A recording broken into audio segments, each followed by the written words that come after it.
SC ఎస్టీలపై దాడులకు సంబంధించిన atrocity కేసులను త్వరితగతిన పరిష్కరించి బాధితులకు పరిహారం అందజేయాలని ఎంపీ మల్లు రవి అధికారులను ఆదేశించారు.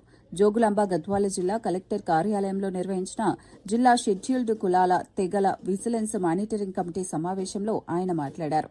2024 సెప్టెంబర్ 1వ తేదీ నుంచి ఇప్పటి వరకు జిల్లాలో 239 అట్రాసిటీ కేసులు నమోదయ్యాయని, అందులో 51 కేసులు ఇంకా పెండింగ్లో ఉన్నాయని తెలిపారు. రకరకాల కారణాలతో కేసుల పరిష్కారాన్ని జాప్యం చేయడం జరుగుతుందన్నారు.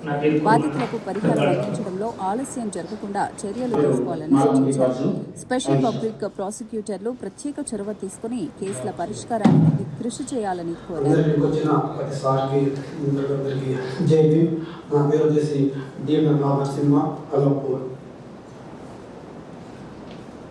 అందరికీ నమస్కారం. నా పేరు Shailaja, Aiza municipality.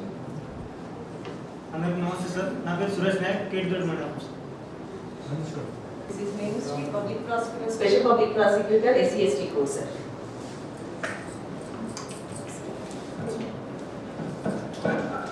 Good evening, sir. I am Public Prosecutor, Special Mobile PCR Court. First page number 1. So far 239 cases sir. So ఇప్పుడు మండల వారీగా మనం ఎక్కువ కేసెస్ కూడా చూసుకుంటే గద్వాలలో 43 cases, next followed by Dharur 24, KTR 22 and Aiza 27. So total 239 ఇలా డిస్ట్రిబ్యూషన్ ఈ టాప్ 4 మండల్స్ లో ఎక్కువ కేసెస్ నమోదవడం జరిగింది సార్. ఈ 239 కేసెస్ లో కూడా ఇప్పటి వరకు బడ్జెట్ రిలీజ్ అయిన మొత్తం మనం యూటిలైజ్ చేసుకున్నాం. 50,25,000 అందరికి ఇవ్వడం జరిగింది. కానీ మనం 4/2/2026 నుంచి నమోదైన కేసెస్కి ఇక్కడ బడ్జెట్ రిక్వైర్మెంట్ ఇంకా రాలేదు కాబట్టి వెయిటింగ్ లిస్ట్లో మనం అప్రూవల్ చేసుకొని పెట్టుకున్నాం. సో ఇంకా 40 లక్షల రూపాయలు మనము budget requirement once government release budget ఈ 40 lakhs మన పెండింగ్ కేసెస్ వెయిటింగ్ లిస్ట్లో కూడా క్రమక్రమంగా క్లియర్ చేసుకుంటూ వస్తాము. సో ఈ టోటల్ 239లో కూడా అమౌంట్ ఇష్యూ చేసి ఇప్పుడు కోర్టు ఆర్డర్ కోసం ప్రొసీడింగ్ కోసం వచ్చేసి 96 ఉన్నాయి సార్. First stage 1 and 2 amount incorrect mobile number of beneficiary FIR అతను ఇంకొన్ని 9 ఉన్నాయి. అండ్ విక్టిమ్స్ కొంతమంది bank accounts, cash certificates, Aadhaar certificate ఒక 14 మెంబర్స్ సబ్మిట్ చేయలేదు. కొంతమంది ఇది పెండింగ్ సార్. 16 ఇందాక చెప్పినట్టు 4/2/26 ఫిబ్రవరి నుంచి కొన్ని పెండింగ్ ఉన్నాయి. బడ్జెట్ రిలీజ్ అవ్వగానే క్లియర్ అయిపోతుంది సార్. ఇవి డాక్యుమెంటేషన్ దగ్గర కానీ, మొబైల్ నెంబర్ అప్డేషన్లో కానీ, బ్యాంక్ అకౌంట్స్, క్యాష్ సర్టిఫికేట్, ఆధార్లు ఎవరైనా విముఖత చూపించిన వాళ్ళందరికీ కూడా వారికి షేర్ చేసి వాళ్ళకి సపోర్ట్ కూడా తీసుకొని మనం డీల్ చేసుకొని వీటిని మ్యాక్సిమం డాక్యుమెంటేషన్ పెండింగ్ ఉన్నాయని కూడా మనం క్లియర్ చేసుకుంటాం సార్.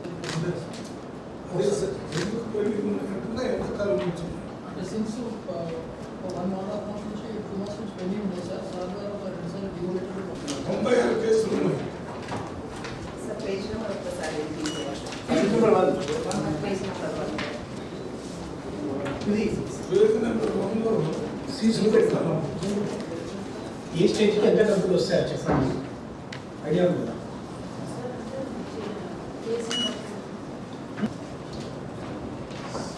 స్టేజ్ 3 అంటే సార్ కాంపెన్సేషన్ అంతా ఎగ్జిక్యూటివ్ డిపార్ట్మెంట్ తీసుకుంటారు sir. We are just make trial in the court of SCST court. ఇది కోర్ట్ అంటే టు ఇష్యూ స్టేజ్ 3 ప్రొసీడింగ్స్ అంటారు sir. It is going on. 96 కేసులు ఉన్నాయమ్మా. ఇప్పుడు కాదు, 20 24, 25, 26 2 years అయిపోయింది. 2018 నుంచి సార్. అవుట్ ఆఫ్ డిఫరెన్స్ లో ఇయర్ వైజ్ గా తీసుకుంటున్నాం sir. 2021 now it is going on. 2021 disposal out అవుతుంది. The main idea of government to give some financial assistance is to take care of the problems కదా. మరి మీరు అవి ముందు చేశారు. ఇంకేమున్నాయి? ఇన్కరెక్ట్ మొబైల్ నెంబర్, ఇది ఎవరు చేయాలి? ఎవరు వెరిఫై చేయాలి? ఈ ఎఫ్ఐఆర్లో ఒక మొబైల్ నెంబర్ వేసినప్పుడు ఒక 25,000 తీసుకొని ఉంటారు సార్.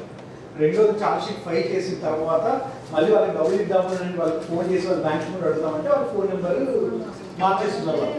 సో ఈ ఫోన్ నెంబర్ వల్ల మీరు బడ్జెట్ ఆఫ్ చేయలేదు.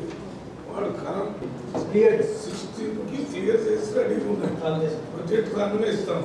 ఇప్పుడు మనం చేసేది victims not willing to submit ఏంటి ఆర్డర్ కదా. It is not being implemented. So dispose అయ్యింది సార్. ఇక్కడ ఈ కేసును కూడా మీరు నోట్ చేసుకోండి.